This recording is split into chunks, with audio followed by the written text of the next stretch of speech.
Hello everyone, क्या हाल चाल है आप सबके। आई होप आप बहुत अच्छे होंगे। लास्ट सेशन में हमने डिस्कस किया था resolution of forces, representation of vectors and addition of multiple vectors using simple laws. Simple unit vector को लेके और उनका एडिशन करना, आई में आई को, जे में जे को के में, इस तरह का एक छोटा छोटा क्वेश्चन हमने कुछ किया। आज हम डिस्कस करने वाले हैं वेक्टर प्रोडक्ट या मल्टीप्लिकेशन ऑफ वेक्टर्स। ठीक है, ज़्यादा अच्छा क्या होगा मल्टीप्लिकेशन ऑफ वेक्टर बोले, क्योंकि कुछ नाम आने वाले हैं जो कि वेक्टर प्रोडक्ट के नाम से भी हो सकते हैं। तो चलो स्टार्ट करते हैं। तो सबसे पहले आपको बताना चाहेंगे तीन तरह से मल्टीप्लिकेशन ऑफ वेक्टर को हम लोग कंडक्ट कर सकते हैं। ठीक है, जिनमें सबसे पहला क्या है, सबसे पहला आपका होता है हमारे पास एक वेक्टर हो और एक स्केलर हो, दोनों को मल्टीप्लाई कर दें तो क्या होगा। ठीक है, हमारे पास में पहले क्या है, एक स्केलर क्वांटिटी है और उसको हम किसी वेक्टर से मल्टीप्लाई कर दें तो क्या होगा। दूसरी सिचुएशन क्या बन सकती है, आपने कहा सर एक वेक्टर हो और दूसरा कोई वेक्टर हो, उनको मल्टीप्लाई कर तो क्या कर दें। आपने कहा सर दो ही तो केस बन सकते हैं, क्योंकि दो हमारे पास सिस्टम, एक वेक्टर एक स्केलर, तो दो ही सिस्टम बन सकते हैं। बिल्कुल सही बात है, लेकिन वेक्टर का एक और स्पेशल केस यहाँ पर बन के सामने आता है और वह कहता है कि कभी कभी ऐसा हो सकता है कि वेक्टर और वेक्टर को दोबारा से आप मल्टीप्लाई करें तो इनके प्रोडक्ट में क्या हो सकता है, डिफरेंस हो सकता है।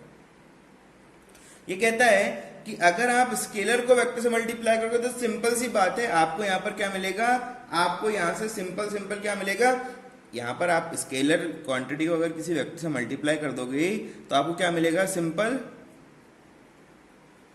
क्या मिल जाएगा, सिंपल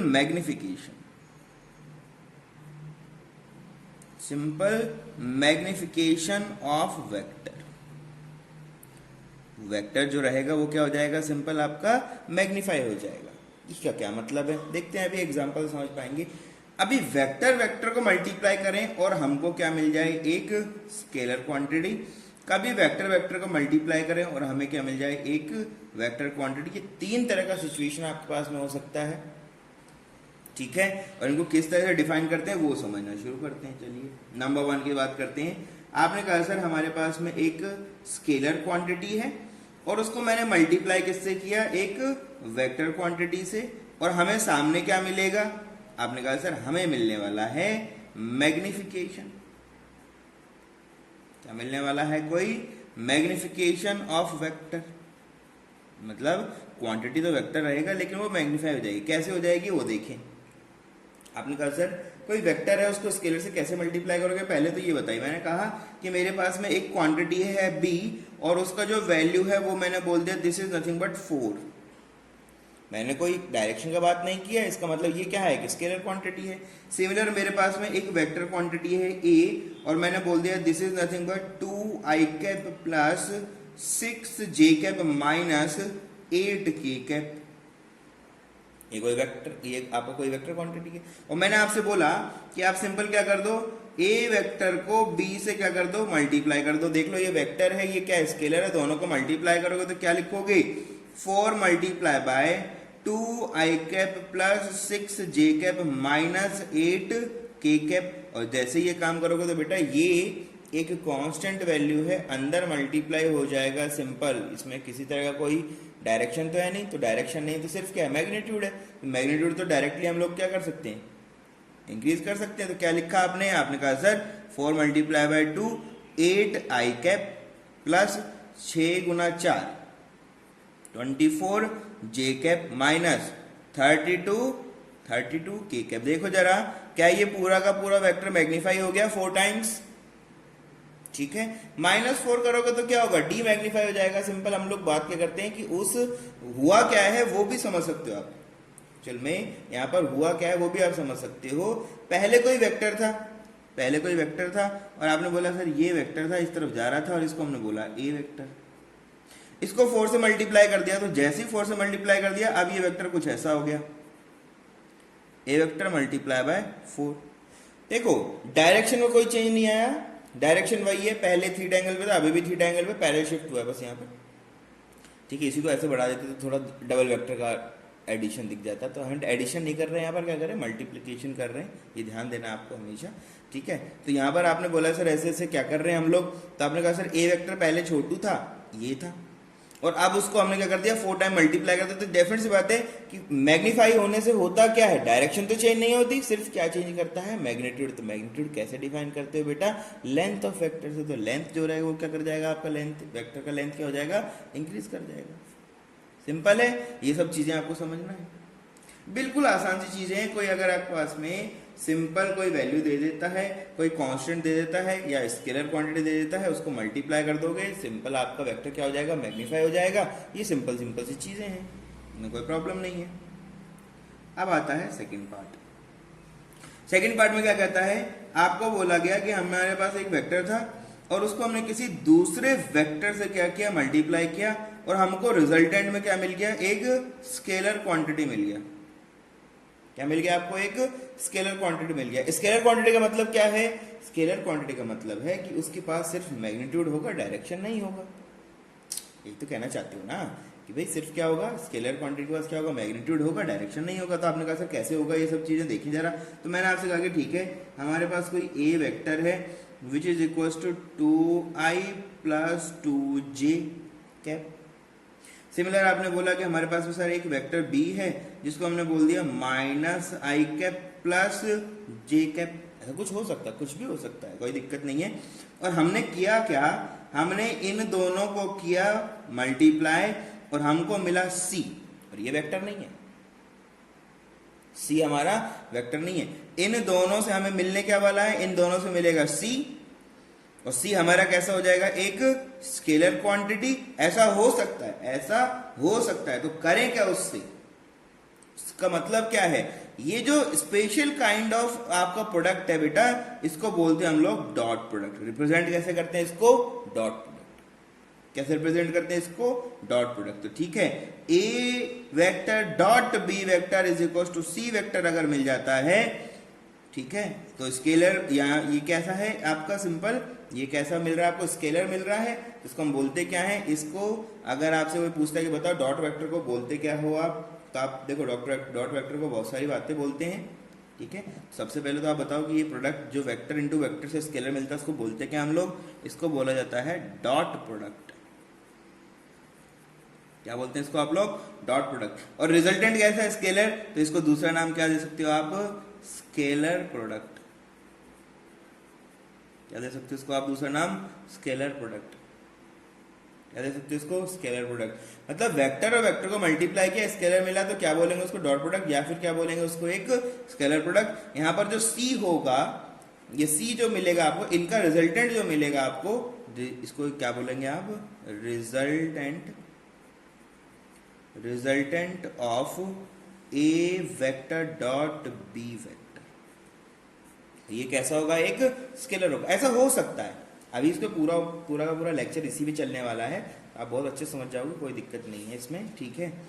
तो ये तो दो तरह का प्रोडक्ट हो अभी तक। तो अब तीसरा क्या हो सकता है, आपने कहा सर थर्ड वाले में हमने देखा था कि हम लोग करने क्या वाले हैं, वेक्टर रहेगा हमारे पास और हम फिर एक दूसरा वेक्टर उसको मल्टीप्लाई करेंगे और उनका जो रिजल्ट होगा वो भी क्या मिलेगा मुझे, वो भी मुझे सर वेक्टर मिलेगा।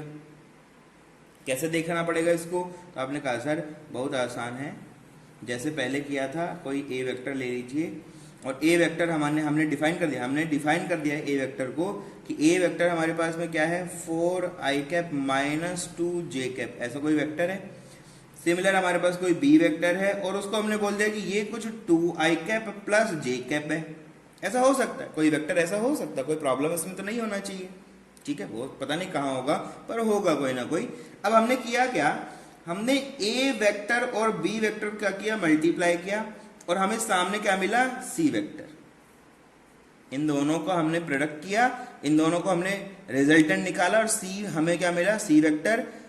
और ये क्वांटिटी कैसा है, एक वेक्टर क्वांटिटी। और ये है क्या चीज, तो आपने बोला sir this is nothing but resultant of A vector B vector. A और बी का क्या है, रिजल्टेंट, एडिशन नहीं है। ऐसा नहीं है कि ए प्लस बी है तो रिजल्टेंट आपने बोल दिया सर सी हो जाएगा, रिजल्टेंट तो आर होता है। अरे नहीं भाई, रिजल्टेंट कुछ भी हो सकता है, प्लस ऑन करने से भी, एडिशन से भी आ सकता है, मल्टीप्लिकेशन भी आ सकता है, ठीक है, कुछ भी आपके पास में हो सकता है। तो रूल्स हैं उनके सबके अलग अलग, एडिशन का रूल अलग है, पैरेललोग्राम रूल को यूज करोगे, ठीक है। मल्टीपल अगर वेक्टर आ जाएगा तो simple notation of unit vector से यूज करोगे। तो ये सब चीजें हैं, थोड़ा थोड़ा थोड़ा थोड़ा चेंज है सबके अंदर, ठीक है।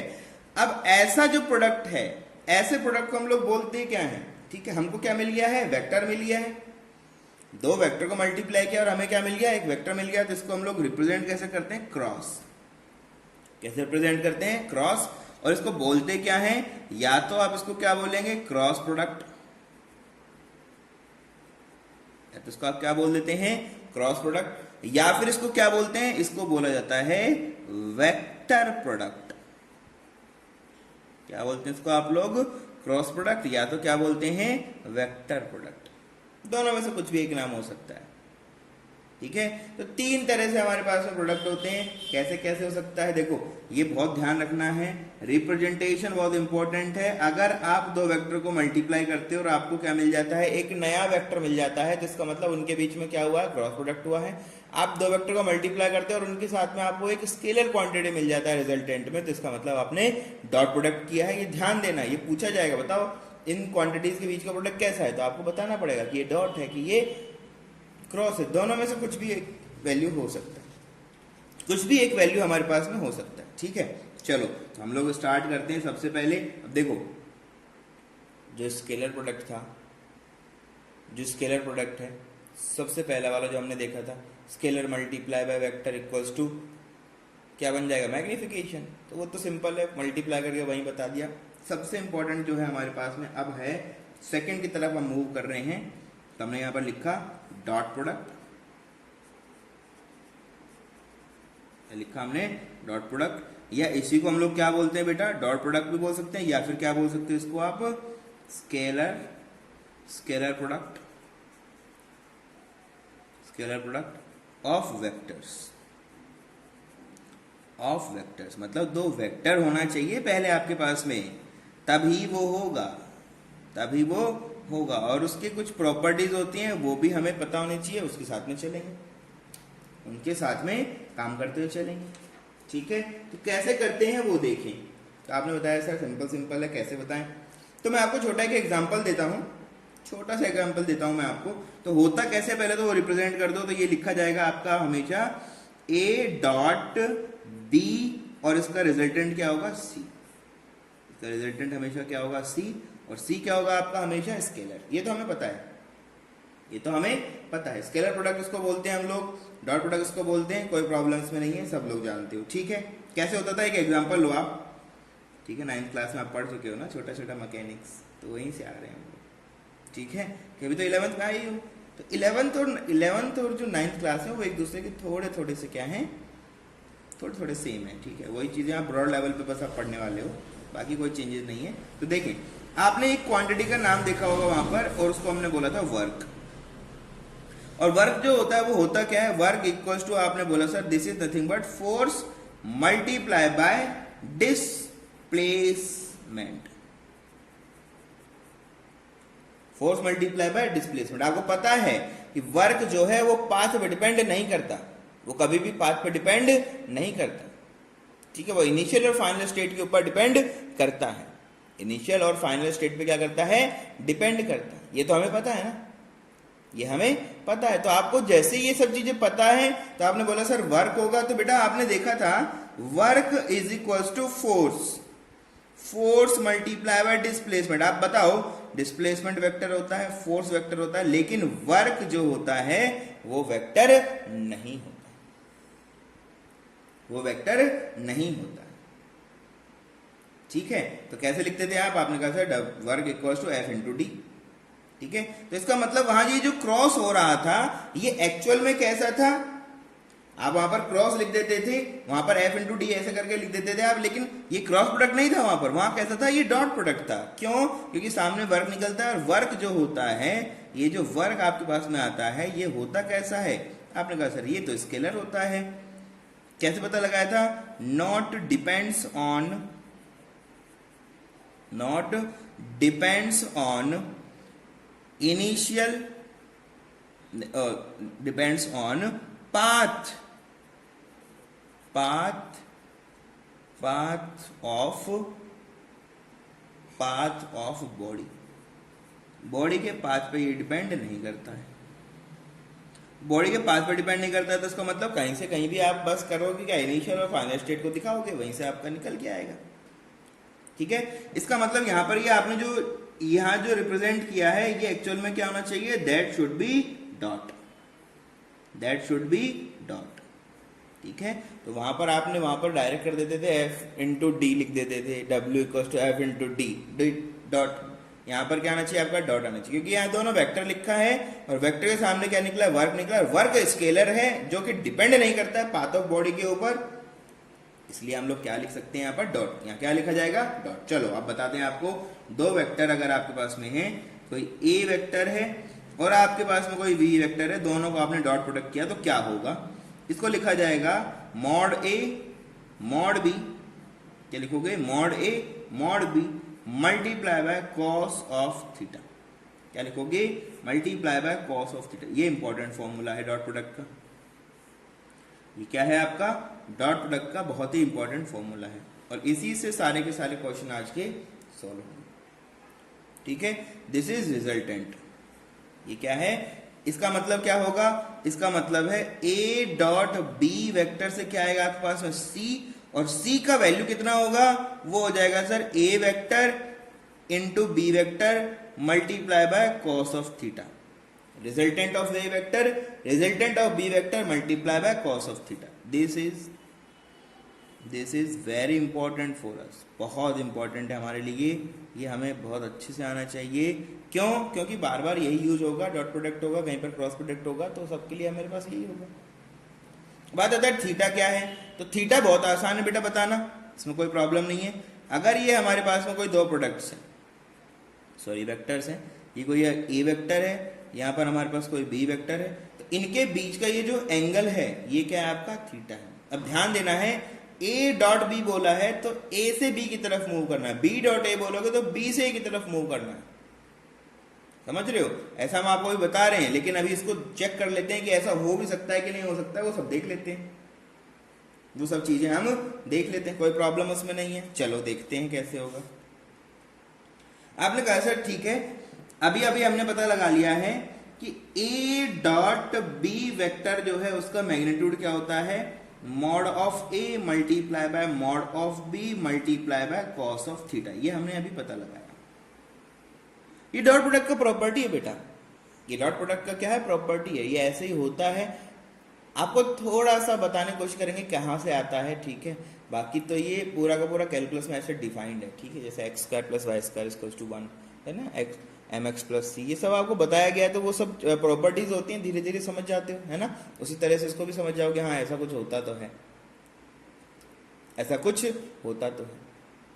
ये जो सिंपल अगर देखोगे ना रिजल्टेंट से आ जाएगा, सिंपल अगर देखो तो ये सब किससे आ जाएगा, रिजल्टेंट से आ जाएगा। ठीक है, कॉस्ट प्रोडक्ट और ये जब चीजें, तो हुआ क्या है वो समझ जाओगे। कंट्रीब्यूशन है, कंट्रीब्यूशन है किसी वेक्टर का प्रोडक्ट के अंदर, क्या है, कंट्रीब्यूशन है, कितना कंट्रीब्यूट किया इसने ये पता लगाना है, तो वो सब समझ जाएंगे हम, वो कोई प्रॉब्लम नहीं है, वो कोई प्रॉब्लम नहीं। क्लियर है सब बातें। अब हम लोग चाहते क्या हैं, हम लोग चाहते हैं, हम लोग चेक करना चाहते हैं whether A dot B is equals to B dot A. इसको आप प्रूव करें, इसको क्या करना है, हमें प्रूव करना है। और ये जो चीज प्रूव करने वाले इसको बोलते क्या है, इसको बोलते हैं कम्यूटेटिव। ठीक है, इसको बोलते क्या है,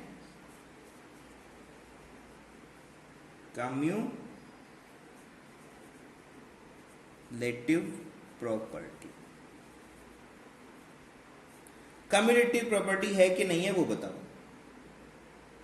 ठीक है, कैसे पता लगाएं, आपने कहा सर बहुत आसान है, ये रहा कोई वेक्टर, इसको आपने बोला हुआ है बी वेक्टर, यहाँ पर कोई दूसरा वेक्टर है जो कि हमारा ए वेक्टर है, और इनके बीच में जो एंगल है वो कितना है, थीटा। इनके बीच में जो एंगल है वो कितना है, थीटा। आपने कहा सर चलो पहले तो क्या करते हैं, पहले करके देखते हैं ए डॉट बी। क्या करते हैं, ए डॉट बी, तो आपने कहा सर लिख दो mod of A multiply by mod of B multiply by cos of theta, बड़ी खुशी हुई। अब आपने कहा सर अब हम लिखना चाहते हैं बी डॉट ए। थीटा का ध्यान देना है, थीटा का ध्यान देना है। ए से बी गए हो थीटा चले हो, बी से ए आओगे तो अलग एंगल चलोगे। तो आपने कहा sir A B cos of, अब थीटा नहीं, ऐसा नहीं यहां से ऐसे गए ऐसे वापस आ गए, नहीं भाई वेक्टर में ऐसा नहीं होता, डायरेक्शन फॉलो करना पड़ता है। वेक्टर में डायरेक्शन को फॉलो करना पड़ता है। तो जब ए से चलना शुरू करोगे आप ऐसे चलोगे चलोगे चलोगे चलोगे चलोगे चलोगे यहां पहुंचोगे, और ये होगा कितना, ये हो जाएगा बेटा 360 माइनस थीटा। कितना हो जाएगा 360 माइनस थीटा। बी से ए आए हो तो कितना चले हो 360 माइनस थीटा। तो आपने लिखा थीटा का वैल्यू पुट करना है तो क्या लिखोगे 360 माइनस ऑफ थीटा। अब 360 माइनस थीटा का वैल्यू कैसे निकालें, पूरा ट्रिग्नोमेट्री में पढ़ा चुका हूं आपको, पूरा ट्रिग्नोमेट्री में बताया था। इसको क्या लिख सकते हो आप 90 मल्टीप्लाई बाय 4 माइनस थीटा, 4 है इवन है, इवन है तो कोस कोस में रहेगा, और क्योंकि ये फोर्थ क्वाड्रेंट में आ गया तो कोस फोर्थ क्वाड्रेंट में कैसा होता है पॉजिटिव, तो ये वैल्यू कैसा हो जाएगा पॉजिटिव। तो ये वैल्यू कैसा हो जाएगा पॉजिटिव। कैसे पता लगा रहे हो, लिख देता हूं कोई प्रॉब्लम नहीं। देखो हमने देखा cos 4 multiply by 90 minus theta, ये तो होगा। अरे इसको ऐसे तो लिख सकते हो। और अगर यहां देखिए जाए तो 4 कैसा है इवन, तो इवन होने से क्या होता था, इसका मतलब cos जो रहेगा वो cos में ही रह जाएगा, ट्रांसफॉर्मेशन नहीं होगा, cos cos में रिप्रेजेंट होगा। और उसके बाद में क्या था, उसके बाद देते थे क्वाड्रेंट। तो आपने कहा सर ये क्वाड्रेंट होता था, हमने शुरू किया 4 टाइम्स चले और माइनस थीटा पे रुक गए। तो आपने कहा सर 91 2 3 4 यहां थे, यहां तक गए, लेकिन उससे पहले कुछ हम लोग ब्रेक कर गए, रुक गए हैं। मतलब हम लोग कहां बैठे हुए हैं, हम यहां पर बैठे हुए हैं, माइनस थीटा है यहां बैठे। और ये क्वाड्रेंट कौन सा है बेटा, दिस इज फोर्थ क्वाड्रेंट।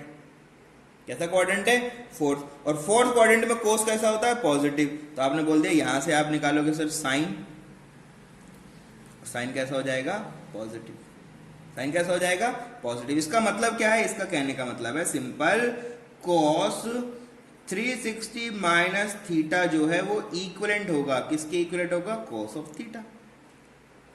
किसके इक्विवेलेंट हो जाएगा, cos ऑफ थीटा। और अगर ये ऐसा हो जाएगा तो आपने ये जो वैल्यू यहां पर लिखा है, ऐसा जो आपने लिखा है वहां क्या लिखा है आपने लिखा है B vector, oh sorry, mod A mod B multiply by cos of 360 minus theta. तो क्या लिख दोगे उसको, theta this is equals to B dot A. ये इक्वेशन इसमें कन्वर्ट हो गया। जैसे कन्वर्जन हो जाएगा अब यहां से आप चेक कर लो, क्या चेक करो। आपने कहा सर ये दोनों इक्वेशन को कंपेयर करना है, कैसे करें। तो आपने कहा सर देखिए ए डॉट बी का जो वैल्यू आया वो कितना है, mod A mod B cos of theta, no problem at all. दूसरा क्या है, बी डॉट ए का जो वैल्यू आया है वो यहां से देख लो कितना आया है। आपने कहा सर ये आया है mod A mod B multiply by cos of theta. और आपने देखा कि ए डॉट बी और बी डॉट ए दोनों का जो वैल्यू होता है वो हमेशा क्या होता है, सेम होता है। मतलब डॉट प्रोडक्ट करते हुए आप अगर उल्टा सीधा कुछ लिख भी देते हो तो कोई फर्क नहीं पड़ने वाला। और आपने बोल दिया कि डॉट प्रोडक्ट इज, क्या बोल दिया, डॉट प्रोडक्ट इज कम्युलेटिव। कैसा होता है, कम्युलेटिव। ये हमें पता लग गया, कर सकते हैं इसको भी हम, है ना, यूज कर सकते हैं, कोई प्रॉब्लम इसमें नहीं होगा। अब बात आती है सर थीटा लेना कौन सा, ये भी ध्यान देना है।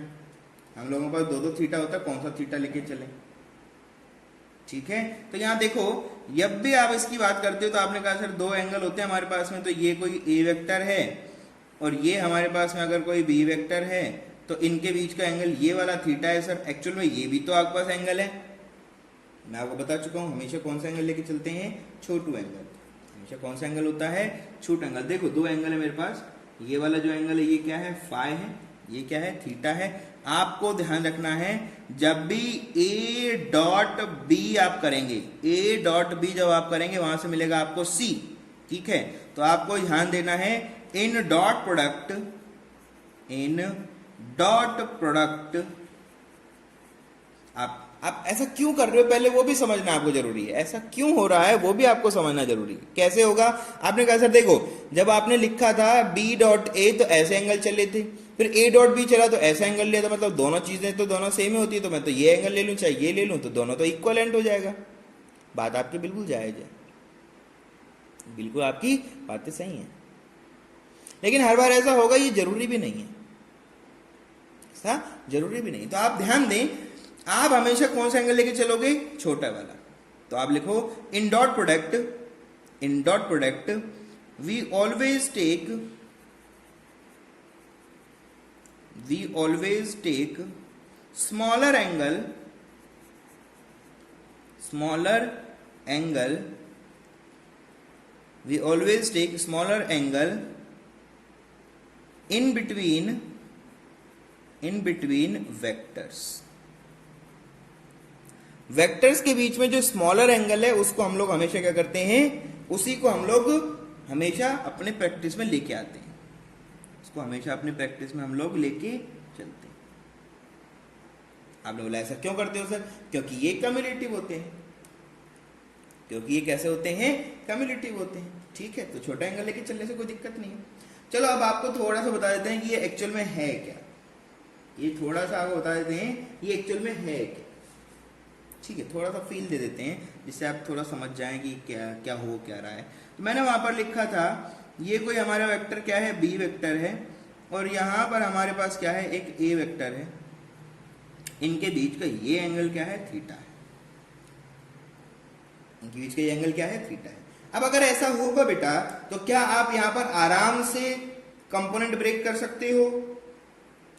आपने कहा सर ये तो हम कर सकते हैं, कैसे करें, तो आपने कहा सर अलग कर लेते हैं फिर मिक्स कर देंगे,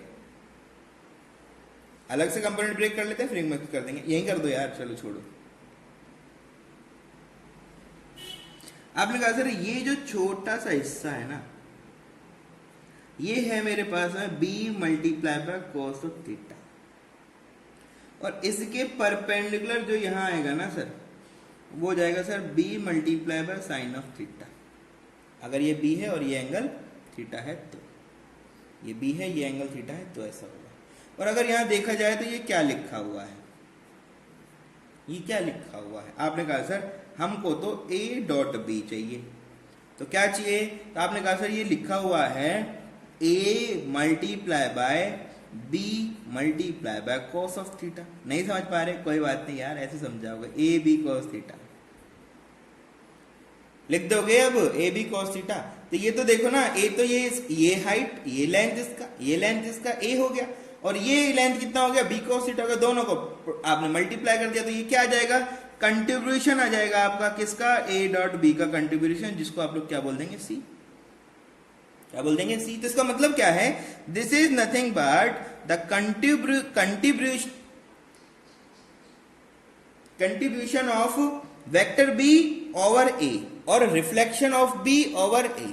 this is nothing but reflection of b over a पर b का जो रिफ्लेक्शन हो रहा है उन दोनों का मल्टीपल ही क्या होता है, डॉट प्रोडक्ट होता है।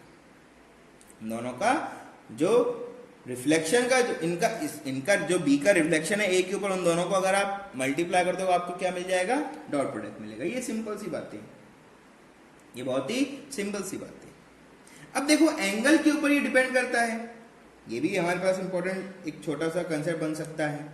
क्या बोलोगे, आपने बोला sir dot product depends on dot product depends on angle theta, angle theta. और थीटा कहां से कहां तक हो सकता है, 0 से लेकर 360 कुछ भी हो सकता है।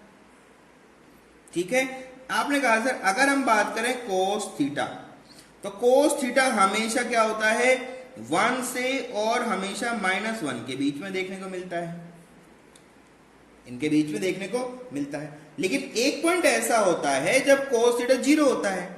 आप बोलोगे at theta is equal to 90 degree cos theta becomes 0। At theta equals to 90 degree cos theta becomes 0। Theta की जगह 90 पुट करोगे ना तो cos 90 कितना हो जाएगा, 0 हो जाएगा, 0 हो जाएगा। इसका क्या मतलब है, इसका मतलब है कि ये जो दो वेक्टर्स थे आपके बी वेक्टर और आपका एक वेक्टर था यहां पर जो कि आपने बोला था ए वेक्टर, इनके बीच का एंगल 90 डिग्री है और ऐसे कंडीशन में बेटा इनका यहां पर रिफ्लेक्शन नहीं बन पाएगा।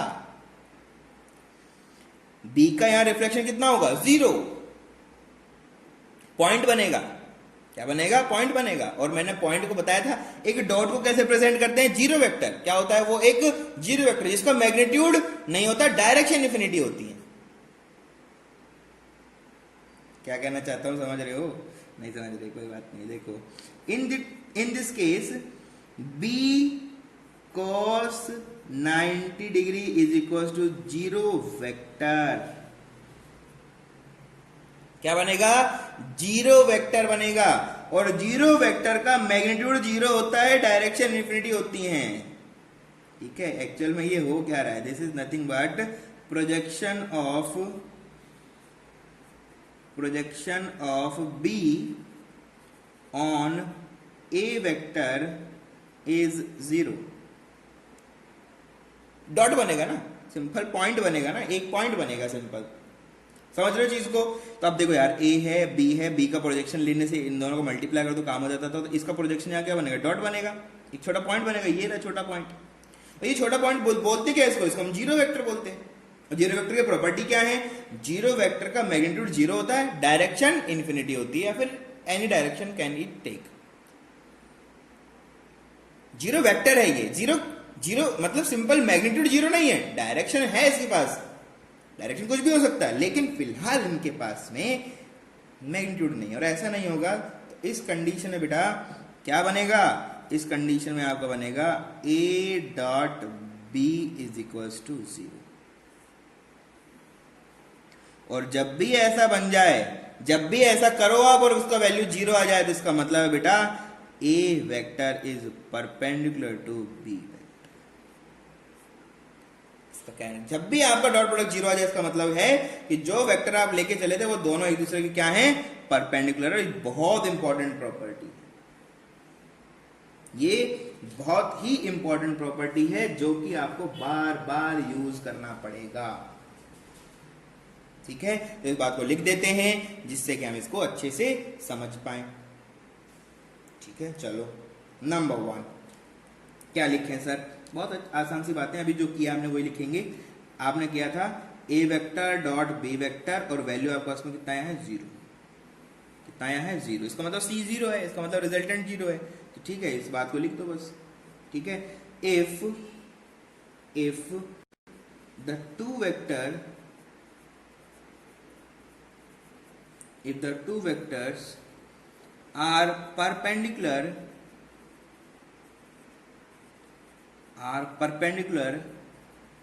then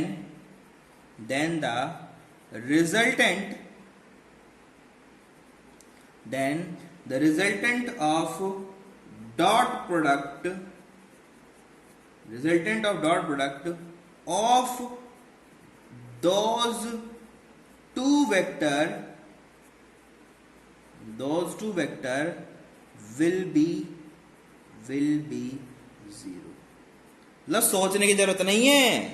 अगर बोल दिया है A vector B vector perpendicular है तो आपको मल्टीप्लाई करके नहीं देखना है, आप सीधा आंसर निकाल दो, भैया 0 होगा, खत्म बात। ठीक है, तो ये तो बोल दिया कि अगर परपेंडिकुलर गिवन है तो, और आपने चेक कर लिया कभी, दोनों चीजें पता होनी चाहिए ना। तो वाइस वर्सा वाली बातें हो जाती है यहाँ पर, है ना। तो वाइस वर्सा भी लिख सकते थे उसको, लेकिन अपन ऐसे लिख देते, कोई दिक्कत नहीं है। If the dot product of two vectors are 0, then both vectors will always be perpendicular। Perpendicular होंगे दोनों के दोनों। ये बहुत इंपॉर्टेंट बातें हैं, ये बहुत ही इंपॉर्टेंट बातें हैं। चलो बहुत अच्छी। मैंने आपसे बोला था एक वर्ड आपके बार बार बार आएगा, ऑर्थोगोनल। ऑर्थोगोनल यहां भी आएगा, लो क्या होगा, ऑर्थोगोनल, ऑर्थोगोनल यूनिट वेक्टर। क्या हो रहा है, orthogonal unit vector, orthogonal unit vector, ये तो है। क्या होता है सर ये? अरे भैया कल बताया था ऑर्थोगोनल का क्या मतलब होता है। ऑर्थोगोनल क्या होता है बेटा, एक्स वाई जेड कोऑर्डिनेट ले लो, मतलब कार्टेशियन कोऑर्डिनेट। ये तो आपका कार्टेशियन कोऑर्डिनेट, एक्स था, वाई था, इधर जेड था, और एक्स वाई जेड तीनों क्या होते हैं, म्यूचुअली परपेंडिकुलर होते हैं।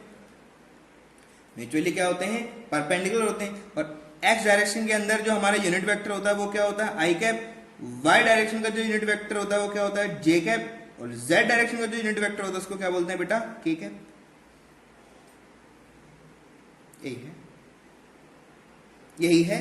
अब देखो बेटा, हमें पता है कि I cap is always perpendicular to J cap, is always perpendicular to K cap,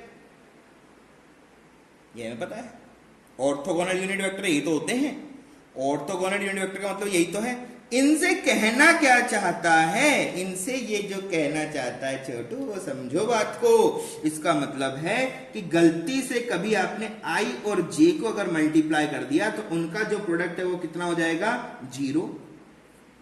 आपने कभी जे को के से मल्टीप्लाई कर दिया तो भी वैल्यू कितना हो जाएगा, 0।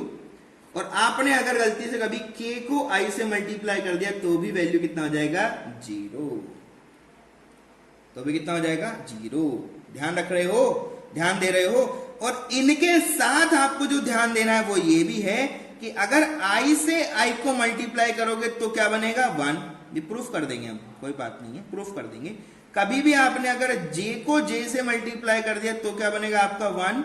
और गलती से अभी आपने k और k को मल्टीप्लाई कर दिया तो क्या बनेगा, 1। ये बहुत इंपॉर्टेंट 3 टर्म्स हैं, ये बहुत ही इंपॉर्टेंट 3 टर्म्स हैं। कैसे पता लगेगा, ये ध्यान देना, बहुत इंपॉर्टेंट टर्म्स हैं, बहुत इंपॉर्टेंट टर्म्स है। जे और जे मल्टीप्लाई होगा 1 होगा। क्यों होगा, अभी देखो यार, आपने बोला कि एक वेक्टर है, कौन है, ए वेक्टर है, जो कि कितना है, आई वेक्टर, आई कैप, कितना है, आई कैप। और सिमिलर आपने बोल दिया एक और वेक्टर है मेरे पास में सर, और वो भी कितना है मेरे पास में, आई कैप। तो आपने कहा सर अगर मुझे ए डॉट बी करना है तो क्या क्या चाहिए, मैंने कहा कुछ नहीं चाहिए आपको, मॉड ए चाहिए, मॉड बी चाहिए, और उन दोनों के बीच का एंगल चाहिए। तो आपने कहा सर देखो इनका रिजल्टेंट कितना हो जाएगा, 1 का स्क्वायर रूट 1 क्या करोगे, 1 मल्टीप्लाई बाय आपने कहा सर ये भी इनका मोड़ लोगे तो ये भी 1, और इनके बीच का एंगल कितना है बेटा, 0 डिग्री। तो ये सब कुछ 1 multiply by 1 multiply by 1 which is equal to 1। कर लो, एंगल बिटवीन आई और आई पैरेलल है, क्या है, पैरेलल है। तो ये तो क्या है, ऑर्थोगोनल, इधर जो लिखे वो तो क्या है, ऑर्थोगोनल, और ये क्या है, पैरेलल। समझ रहे हो चीजों को, नहीं सर समझ में नहीं आ रहा कुछ भी, अरे समझने वाली बात है, बहुत इंपॉर्टेंट है। ये तो क्या है बेटा, ऑर्थोगोनल, ये सब तो तीनों क्या है, ऑर्थोगोनल, और ये तीनों क्या है, पैरेलल। पैरेलल या एंटी पैरेलल, ठीक है। जैसे k इंटू माइनस के करोगे, मतलब इनका इनके पीछे वाले से मल्टीप्लाई करो तो -1 आ जाएगा वैल्यू, तो अपने आप एंटी पैरेलल दिख जाएगा। समझ रहे हो बात को, नहीं सर कुछ नहीं समझ रहे, समझना तो पड़ेगा बेटा, समझना तो हमें पड़ेगा, आज नहीं तो कल समझना पड़ेगा, कुछ तो कुछ ऐसा करना पड़ेगा जिससे समझ में आए हमें, ठीक है। तो क्या करें हम, आपने कहा सर क्वेश्चन कर लेते हैं, क्वेश्चन कर लेते हैं। चलो उससे पहले आपको एक बहुत छोटा कंसेप्ट बता देते हैं। आपको कोई ए वेक्टर दिया है और वो बोलते हैं कि आप इसी को ए वेक्टर से मल्टीप्लाई कर दो तो क्या बनेगा, ए वेक्टर को ए वेक्टर से मल्टीप्लाई कर दो। तो आपने कहा सर मुझे तो डॉट प्रोडक्ट का फॉर्मूला पता है, वो ये होता है कि ए वेक्टर का रिजल्टेंट मल्टीप्लाई बाय दूसरे वेक्टर का रिजल्टेंट मल्टीप्लाई बाय उन दोनों के बीच का एंगल। तो ए वेक्टर अगर इधर है तो बेटा दूसरा ए वेक्टर भी इधर ही होगा, और इनके बीच का एंगल कितना हो जाएगा, कितना हो जाएगा 0 डिग्री। तो इसका मतलब हुआ कि कभी अगर आप एक वेक्टर को उसमें खुद में ही मल्टीप्लाई कर देते हो तो उस कंडीशन में क्या होगा, उस कंडीशन में mod A multiply by cos of 0 degree 1 हो जाएगा। तो क्या बनेगा, A vector multiply by dot A vector is equal to क्या बन जाएगा बेटा, ए स्क्वायर।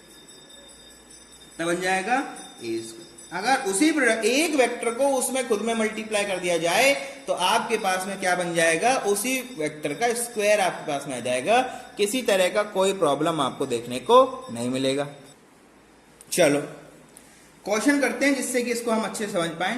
ठीक है, कुछ छोटे छोटे क्वेश्चन कर लेते हैं जिससे इसको हम थोड़ा सा हमारे पास इसको क्या आ जाएगा, फील आने लगेगा। कैसे करें, चलो कोई वेक्टर ले लेते हैं। आपने बोला ए वेक्टर है सर हमारे पास which is equal to nothing but 2i cap minus 6j cap. बोल दो, कुछ भी वेक्टर ले सकते हो आप। कोई एक बी वेक्टर है और बी वेक्टर का वैल्यू है 4i cap plus 5j cap. Find करो आप, क्या फाइंड करें sir, A dot B vector. तो आपने कहा सर इसके लिए तो मुझे मॉड ए चाहिए, मॉड भी चाहिए और उन दोनों के बीच का एंगल चाहिए, उन दोनों के बीच का एंगल चाहिए। क्या डायरेक्ट नहीं कर सकते क्या आप इसको, नहीं कर सकते क्या डायरेक्ट? अरे कर सकते हो भाई, इनको मल्टीप्लाई करना है ना। अभी तो बताया आपको मैंने, आई कैप जे कैप क्या काम आएगा, जब एंगल नहीं दिया तो वही काम आएगा। तो आपने बोला कि angle is not given, angle is not given, और जब आपके पास में एंगल गिवन नहीं होगा this formula is not useful for you. अगर आपको एंगल नहीं पता है तो ये फॉर्मूला आपके काम का नहीं है। तो आपने लिख दिया we can not use this formula. अब आपने कहा सर एक ही तो फॉर्मूला बताया था वो भी यूज नहीं हो रहा, तो क्या करें? अरे सीधा कर दो भैया, सिंपल है यार। ए वेक्टर डॉट बी वेक्टर करना है, मतलब क्या है, 2i cap minus 6j cap multiply करना है आपको, किससे करना है, 4i cap plus 5j cap, बीच में डॉट लगा हुआ है, इक्वल टू क्या बनेगा, c बनेगा। कैसे बनेगा देख लो भाई, मल्टीप्लाई आता है ना, दिस वन, इसको इससे करो, फिर इसको इससे करो, फिर इसको इससे करो, इसको इससे करो, ऐसे ही करना है। तो क्या लिखोगे, पूरा लिख रहा हूं मैं, एक बार तो मैं पूरा लिखूंगा, फिर बाद में आपको बोल दूंगा ऐसे मत करो। सिंपल आई से आई को करो, जे से जे को करो, के को कैसे करो, बाकी को सबको छोड़ दो क्योंकि बाकी सब जीरो हो जाएंगे। अरे पता लगाया अभी अभी हमने, प्रॉपर्टी पढ़ने का क्या फायदा फिर आपका, है ना। तो ऐसे किया आपने कहा सर पहले तो बनेगा 2i cap multiply by 4i cap, बहुत बढ़िया, बहुत खुश हो गए हम तो, plus 2i cap multiply by 5j cap. Actual में मल्टीप्लाई नहीं होगा, सब डॉट ही होगा, क्योंकि डॉट है ना बीच में, डॉट बीच में तो डॉट ही होगा, डॉट। ये हो गया, अभी इनको किया minus 6j cap dot 4i cap minus 6j cap dot 5j cap, this will be equal to c। आपने कहा सर i और i पैरेलल होते हैं, 1 हो जाएगा, तो कितना हो गया 2 इंटू 4, और इन दोनों का प्रोडक्ट कितना हो गया 1, प्लस i और j, सर ये तो परपेंडिकुलर होते हैं, और परपेंडिकुलर अगर होंगे तो एंगल थीटा तो हो गया सर जी 90 डिग्री, तो 0 हो जाएगा। तो आपने कहा सर ये तो 0 हो गया। ये हो गया ji, सर ये भी 0 हो गया। ये बचा एक और माइनस, क्या बना, jj है मतलब पैरेलल है, तो मतलब क्या हो जाएगा बेटा 6 मल्टीप्लाई बाय 5, और इनका डॉट प्रोडक्ट में बाहर कौन लिखा हुआ है 1, ये होगा c। तो आपने कहा सर c कितना हो जाएगा, सिंपल देखो बेटा, 4 multiply by 2 8 minus 6 into 5 30, value कितना आ जाएगा, माइनस के अंदर कुछ आ जाएगा और माइनस में कितना आ जाएगा 22, कितना आ जाएगा 22। सिंपल है, सिंपल चीजें हैं, समझ रहे हो चीज को, समझ रहे हो चीज को? तो यार बिल्कुल आसान से बातें हैं, आप यहाँ पर जो कर रहे हो क्या किया गया है वो आपको पता होना चाहिए, अदरवाइज तो दिक्कत हो जाएगा। यहाँ देखो आई डॉट जे था, तो आई डॉट जे क्या प्रॉपर्टी यूज किया आपने यूज किया है I into I is equal to 1, आपने यूज किया है I multiply by J is equal to 0, आपने यूज किया है J multiply by J is equal to 1, ठीक है। अरे जे और आई में समझते हो ना अंतर, ये आई लंबा ऐसे सीधा सीधा है, ये थोड़ा उसकी पूंछ लगा हुआ है ना। और दूसरा क्या यूज किया है आपने यूज किया है J into I is equal to J into I perpendicular 0, ये प्रॉपर्टी यूज किया हमने यहां पर। क्लियर है सब बातें? बढ़िया, गुड। और क्वेश्चंस कर लेते हैं थोड़े से और क्वेश्चन कर लेते हैं। क्वेश्चन में बोला गया है कि एक वेक्टर ए है और ए वेक्टर का कुछ मैग्नीट्यूड है, वो दिया है 2i cap plus 3j cap plus 8k cap, ठीक है। एक क्वेश्चन में दे दिया है बी वेक्टर है दूसरा, और ये बोल दिया कि ये है 4i cap minus 4j cap plus alpha k cap, ठीक है। Find alpha if vector A and vector B are perpendicular।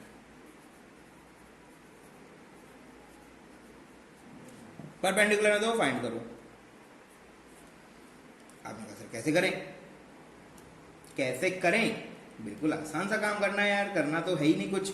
आपको पता है A dot B is equal to क्या होता है, mod A mod B multiply by cos theta, और question में बोला गया है थीटा इज इक्वल टू कितना है 90 डिग्री। तो बेटा जी सिंपल है, A into B, A dot B का वैल्यू कितना हो जाएगा 0, यही है। तो आपने कहा सर ए डॉट बी तो मुझे आता है, ये ए है ये बी है, तो इसका मतलब क्या करना है 2i cap plus 3j cap plus 8k cap को मल्टीप्लाई कर दो।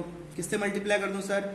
4i cap minus 4j cap plus alpha k cap. अब देखो, अब इसको इससे करोगे तो बहुत लंबा बन जाएगा यार, बहुत लंबा बन जाएगा। सिंपल मैंने क्या बताया, अगर आपके पास में i इंटू जे आएगा 0 हो जाएगा, तो मत करो ना, आई को करो, जे को करो, के को करो, ठीक है। तो सिंपल आपको क्या करना है, मल्टीप्लाई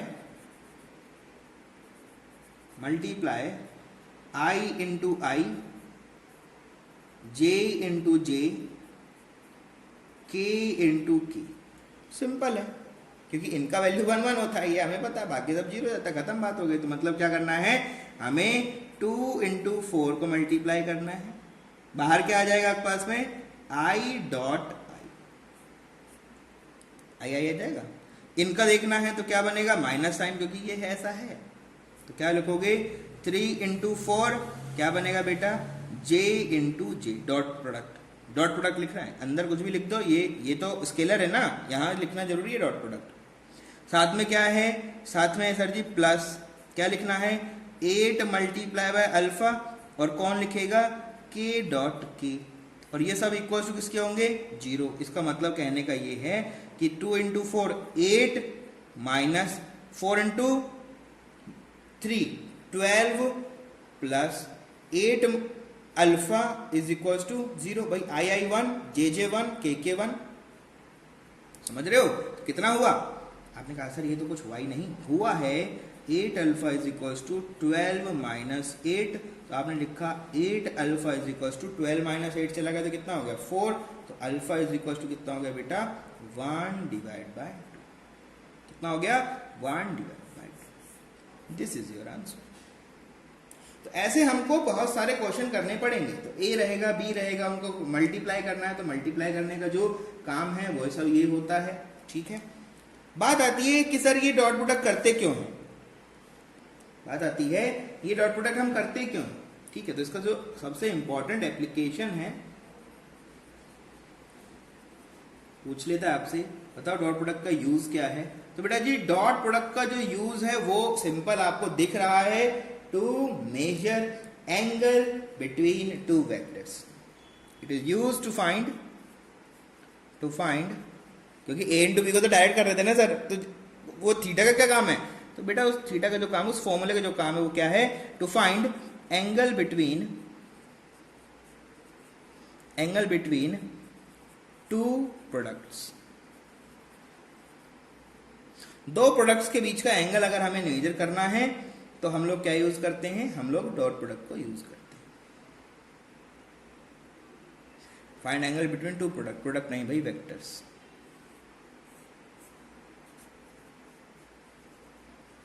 प्रोडक्ट का क्या एंगल निकालोगे यार, प्रोडक्ट तो स्केलर आएगा, क्या होगा, वेक्टर होगा। ठीक है, कैसे पता लगेगा, आपने कहा सर देखो a इंटू बी जो होता है वो क्या होता है, ये होता है a वेक्टर का mod plus B multiply by B vector का mod multiply by cos of theta. अगर मुझे कॉस ऑफ थीटा चाहिए तो मैं क्या कर दूंगा, a vector dot B vector निकालूंगा और उसके अंदर मॉड a मॉड b का डिवाइड कर दूंगा। ये तो करोगे, एंगल आ जाएगा आपके पास में, एंगल आ जाएगा। बहुत बढ़िया, ये बहुत अच्छा काम किया तुमने, उम्दा प्रदर्शन हो रहा है बिल्कुल। कैसे करेंगे, चलो देख लेते हैं, कोई क्वेश्चन करते हैं, समझ में आ जाएगा। क्वेश्चन में बोला गया कि एक वेक्टर a है जिसका वैल्यू आपके पास में है 2i कैप माइनस जे कैप प्लस के कैप। एक वेक्टर है b जो कि है i cap minus J cap, ठीक है। Find angle between them, find angle between vector a and vector b। ये फाइंड करना है आपको, करना है तो करना पड़ेगा, क्या कर सकते हो, कोई इलाज तो नहीं है इस चीज का। अब तो आपने कहा सर बहुत आसान काम करना है ये तो हमको, cos थीटा तो जो होता है वो क्या होता है, a dot b divide by mod of a mod of b। आपने कहा सर a इंटू बी तो करना मुझे बचपन में आ गया था, कितना था, 2i कैप माइनस जे कैप प्लस के कैप, डॉट डॉट क्या करना है, i cap minus J cap divide by mod a। तो इनका मॉड चाहिए तो क्या हो जाएगा, इनका मॉड हो जाएगा भैया 2 का स्क्वायर प्लस 1 का स्क्वायर प्लस 1 का स्क्वायर, और इनका जो मॉड होगा वो क्या हो जाएगा, इनका b का मॉड क्या हो जाएगा, 1 का स्क्वायर प्लस 1 का स्क्वायर। यही कुछ होगा, अरे यही कुछ होगा कि नहीं होगा, यही होगा सर, बहुत बढ़िया। अब इसको मल्टीप्लाई कर दो। अब आप बोलोगे सर यहाँ तो की है इधर तो की नहीं, कोई बात नहीं, जब नहीं है तो वो वैल्यू जीरो होना है, इसको इससे मल्टीप्लाई करो जीरो, इससे इसको मल्टीप्लाई करो जीरो, खत्म बात। तो आई को आई से करो, जे को जे से करो, खुश हो जाओ। 2 इंटू 1 तो ये हो गया 2, minus minus minus plus plus 1 divide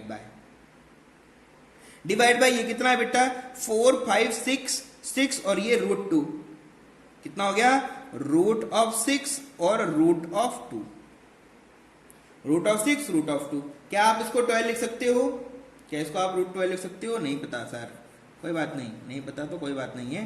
3 divide by √6 root में है तो √12 लिख दो ना यार, ठीक है। तो √12 को कैसे खोल सकते हो, 3 डिवाइड बाय, कैसे लिख दोगे इसको आप, क्या इसको 2√3 लिख सकते हो।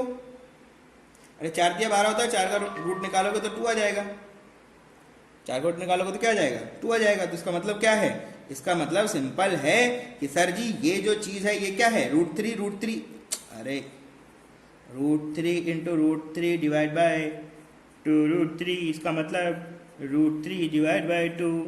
तो बेटा जी थीटा का वैल्यू, cos थीटा का वैल्यू इतना है तो थीटा का वैल्यू कितना होगा, सर नहीं पता। अरे पता क्या है तुमको, ये तो बहुत छोटू बातें हैं दोस्त, इतना भी नहीं कर पाओगे तो कैसे काम चलेगा बताओ जरा हमें, ये तो गंदी बात है तुम्हारी, ठीक है। तो आपको यहाँ से थीटा का वैल्यू बता देना है। तो देखो cos का वैल्यू √3/2 का होता है, 30 डिग्री पे होता है, ठीक है। ये आपका एंगल पूछा गया था, बता दिया। अब यहाँ छोड़ देते तो भी कोई दिक्कत नहीं है, लेकिन बता दो तो ज्यादा अच्छा लगता है, थोड़ा सा मतलब है ना, 30 डिग्री। तो इसी तरह के क्वेश्चन आपके पास आते रहेंगे, करते रहेंगे, बहुत सारे क्वेश्चन आएंगे आपके पास में। चलो एक और क्वेश्चन कर लेते हैं ताकि आपका थोड़ा सा फायदा हो जाए, ठीक है। थोड़ा सा कर देते हैं आपको, है ना, पेम्परिंग, है ना। चलो क्वेश्चन है, क्वेश्चन दिया है P vector is equals to 2i cap plus j cap minus k cap, Q vector is equals to i cap minus j cap. आपको पता लगाना है find angle between P vector and Q vector. आपने कहा sir बहुत आसान काम है, cos थीटा जो होता है वो होता है P dot Q vector divide by mod of P multiply by mod of Q। इसका मतलब क्या है? इसका मतलब है 2i cap plus j cap minus k cap multiply by i cap minus j cap divide by क्या लिखना है? Mod of P mod of Q। तो मैं लिखूंगा नहीं, आप डायरेक्ट निकाल लोगे यार, नहीं कर सकते क्या? तो आसान काम है, इसमें क्या दिक्कत है? अभी तो क्वेश्चन क्या था वही तो सब है, तो लिख चलो लोग, गुस्सा मत करो यार। क्या सर बताते ही नहीं। 2 का स्क्वायर प्लस 1 का स्क्वायर प्लस 1 का स्क्वायर, मॉड Q कितना हो जाएगा? रूट ऑफ 1 का स्क्वायर प्लस 1 का स्क्वायर, तो ये तो होगा भाई साहब रूट ऑफ 6 और ये होगा हमारे रूट ऑफ 2। और दिक्कत नहीं है इसमें, निकाल लो तो वैल्यू। तो cos theta is equals to, इनको करो 2 into 1 2 plus minus j into 1 divide by root of 12। अबे रूट 6 रूट 2 को तो कर दूं आप सीधे, कितना बचा बेटा? 1 डिवाइड बाय रूट ऑफ 12। कैसे लिख सकते हो इसको? 1 डिवाइड बाय 2 रूट 3। निकालो उसका एंगल 30 60 45, नहीं निकलेगा ना तो यहां भी छोड़ सकते हो, कोई दिक्कत वाली बात नहीं है। इतना सा तो आपको हम माफ कर देंगे, ठीक है, माफ कर देंगे, ठीक है। तो सिंपल है, बहुत अच्छे क्वेश्चन इसके अंदर बन सकते हैं, और क्वेश्चन आपको करा देते हैं, ठीक है। क्वेश्चन दिया हुआ है A vector I cap plus j cap make an angle theta with x axis, calculate theta. आपने कहा सर ये क्या है? अरे इसमें दूसरा वेक्टर गिवन है, आपको दिख नहीं रहा है। ए वेक्टर तो कितना है? I cap plus j cap. B vector क्या है? एक्सिस x के साथ में एंगल है ना, एक्सिस x क्या होती है? I कैप होती है, I कैप ना। अच्छा, cos थीटा चाहिए तुमको, तो क्या करोगे? a डॉट b करोगे पहले तो, और उसके अंदर फिर मॉड a मॉड b का डिवाइड कर दोगे। कर लो, 1 इंटू 1 डिवाइड बाय, ये क्या आ जाएंगे? रूट 2, ये क्या आ जाएंगे? 1, तो ये रूट 2 1 बाय रूट 2। थीटा कितना हो जाएगा बेटा 1 बाय रूट 2 के लिए? 45 डिग्री आ जाएगा, 45 डिग्री, ठीक है। ऐसे अच्छे क्वेश्चन आपके सामने आते रहेंगे, आपको सॉल्व करते रहना पड़ेगा, ठीक है। आप और भी क्वेश्चन कर सकते हो, जैसे मैं आपको होमवर्क दे देता हूँ, कुछ क्वेश्चन दे दिया मैंने आपको। Find angle of A vector is equals to I cap plus j cap with y axis. Similar आप क्या कर सकते हो? Find angle of A vector मैंने बोल दिया आपको, I cap plus j cap, पता लगाओ विद z एक्सिस से इसको कितना एंगल है पता लगा सकते हो आप, कोई दिक्कत नहीं, ठीक है। और भी कुछ कर सकते हो, जैसे कुछ क्वेश्चन मैंने आपको दे दिया। Find angle of A vector minus I cap minus j cap with x axis, similar इसी को y एक्सिस, सिमिलर इसी क्वेश्चन को z एक्सिस। कितना क्वेश्चन हो गया? 5 क्वेश्चन हो गया, ठीक है। कितना क्वेश्चन हो गया? 5 क्वेश्चन हो गया। तो ये सब कुछ सब में सेम रहेगा, आगे इसको आप सॉल्व कर लेंगे। ठीक है, तो ये छोटा छोटा चीजें हैं जिसमें आपको कोई प्रॉब्लम होना नहीं चाहिए, बड़े मजे से आप ये सब काम कर सकते हो, कोई दिक्कत इसमें आपको नहीं होगा। ठीक है, तो डॉट प्रोडक्ट है, स्केलर प्रोडक्ट इसको बोलते हैं। ठीक है, बहुत इंपॉर्टेंट है, बहुत ही ज्यादा इंपॉर्टेंट है, यूं मान लो आप, बहुत ज्यादा इंपॉर्टेंट। ठीक है, तो इसी के साथ में हम लेक्चर को करते हैं खत्म। थैंक यू वेरी मच, पढ़ते रहो और आगे बढ़ते रहो। Thank you very much, stay safe, stay blessed.